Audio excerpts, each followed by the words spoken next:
Hey guys, this one is the top upcoming smartphones for 2021. We have the absolute best smartphones coming in actually the next few months and later on in 2021 to talk about. So in this video, I'm going to go over Apple, Samsung, Xiaomi, Oppo, basically every top end manufacturer and their flagship phones to be released. And even some of these are going to be launching in the next couple of months. So a lot to talk about.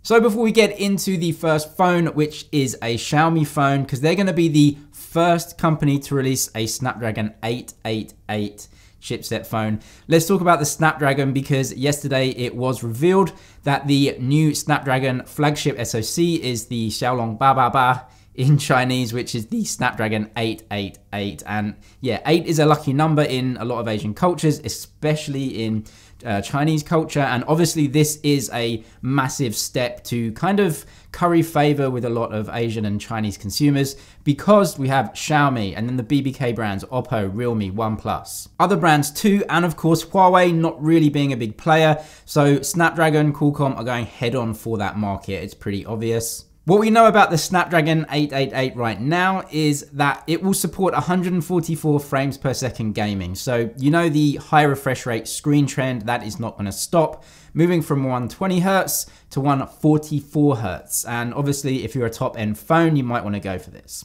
The GPU is apparently a lot better than the 865, although of course we have to see real world results. But something they also focused on is the ISP, the image signal processor. This is apparently 35% faster than last year, so you can take up to 120 12 megapixel images per second, which is just crazy. Why would you need to do that? Well, this is going to help with dynamic range and HDR. This is where you take multiple images together at exactly the same time, stitch them all together, and you get a better looking image. This is all really important, so it's good stuff to see that. We also confirmed that the X60 5G modem will be integrated onto the chipset this time. Wi-Fi 6E is also supported by this chipset. I've got a video on Wi-Fi 6E. I'll link it below in the description if you want to see that. It's actually a little bit like 5G compared to 4G, so the distance that these bands can travel is much shorter, but it's much wider, so we should see some better speeds for Wi-Fi 6E if you have a router and this phone that supports it.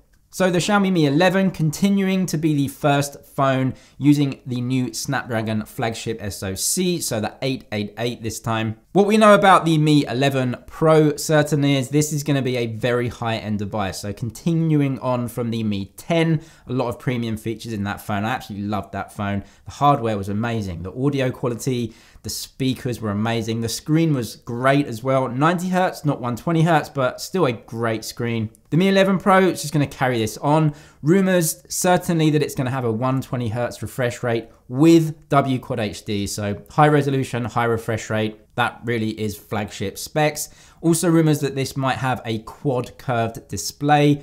Not sure about those yet. That seems super expensive and kind of not needed, but I guess we'll see if it comes or not. Xiaomi have also unveiled a couple of charging technologies which honestly are incredible. So the first is 120 watt fast charging. That's insane and it is supported by the Snapdragon 888, I think, so possible in that phone. The other one is 80 watt wireless charging, which is also just mind-blowing, to be honest. You don't even need wired charging if you've got 80 watt wireless. Are both of these going to be in the Mi 11 Pro? Hard to say, maybe one more than the other. When it comes to the cameras of the Mi 11 Pro, it looks like they're going to be ditching the 108 megapixel sensor. Apparently they just didn't really like it. They didn't see the benefit of it, which is kind of like a kick to Samsung, who gave them that sensor. And yeah, I think they're going to be using a 50 megapixel sensor in that one. So a big sensor, but less pixels, larger pixels, kind of works. 108 seems to not have really worked out for Xiaomi. They put it in a Redmi device, which means they probably won't put it in their Pro. OnePlus have also confirmed that they'll be using a Snapdragon 888 chipset in a flagship phone or a series of flagship phones in the first half of the year. OnePlus usually release their flagships in about March, so they won't be the first. That will be left for Oppo and Realme, which we'll get onto in a second. But certainly for what we know right now, the OnePlus 9, the OnePlus 9 Pro, and apparently a new device in the series called the OnePlus 9e. We would assume that the E is probably a affordable flagship, so maybe coming under the OnePlus 9, maybe like a OnePlus 8T called a OnePlus 9E. Kind of confusing. Maybe a flat screen for that one, high refresh rate. I think that would go down pretty well, and a flagship SoC. There have also been rumors though that the Snapdragon 875 that we thought was coming may actually still come. The 888 might be a flagship. The Snapdragon 875 could come as kind of affordable flagship processor, might go into that phone. I guess we'll have to wait and see on that one. The Galaxy S21 series. So this is coming way earlier than expected in January apparently.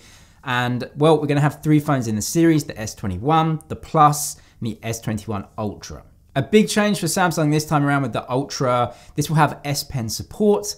It won't have an S Pen in the phone. It will just have support for the S Pen. So if you want that, I guess you're going to have to take a case that supports the S Pen. The standout feature of the S21 Ultra for me is the camera, because you have 2 10 megapixel zoom cameras, a 3 times and a 10 times. These are both optical zoom. So the zoom cameras on the Ultra are going to be market leading, absolutely incredible. 10 times optical zoom is going to be insane. It's a spec that is going to be very hard to beat. These are going to be very big phones as well. The Ultra measuring at 6.8 inch screen, the Plus measuring in at 6.7 inches, so that's huge as well. The S21 base model is going to have a 6.2 inch display, which is bigger than the iPhone 12 and 12 Pro. These are big phones, big screens.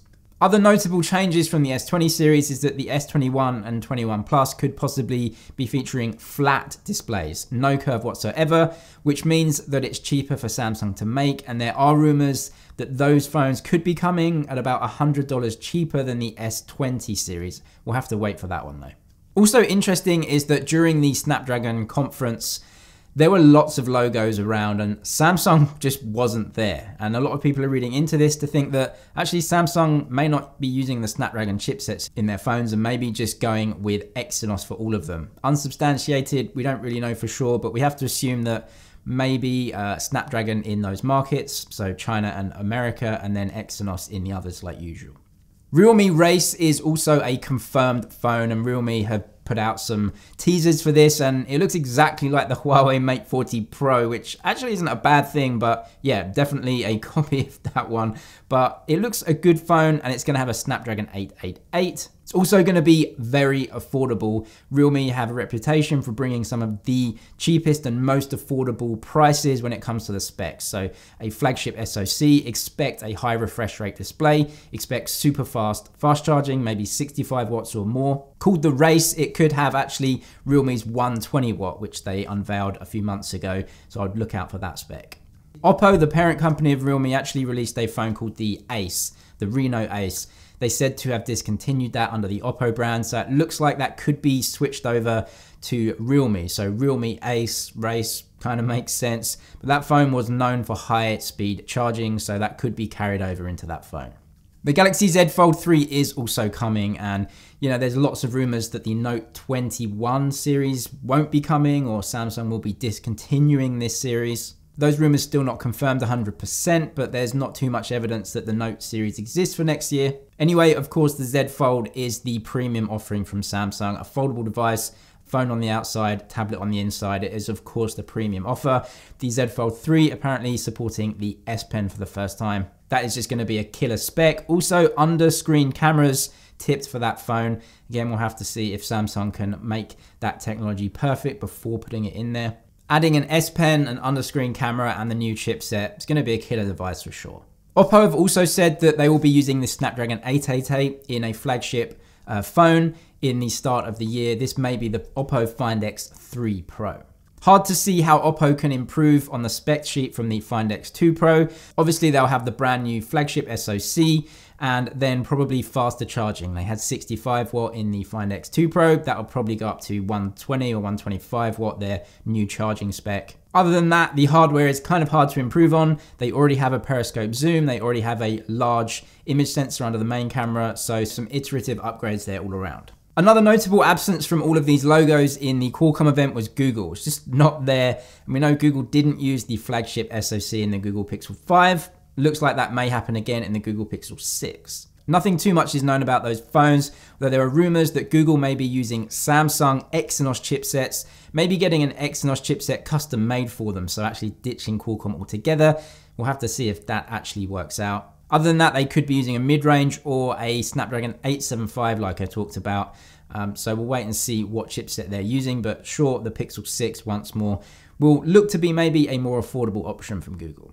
Do we know anything about the iPhone 13 yet? Yes, quite a lot. It looks like the ultra wide is going to get a better lens, so better quality from that one. The chipset in this one is going to be a 5nm plus chipset. So that's the next version. It's going to come out in September.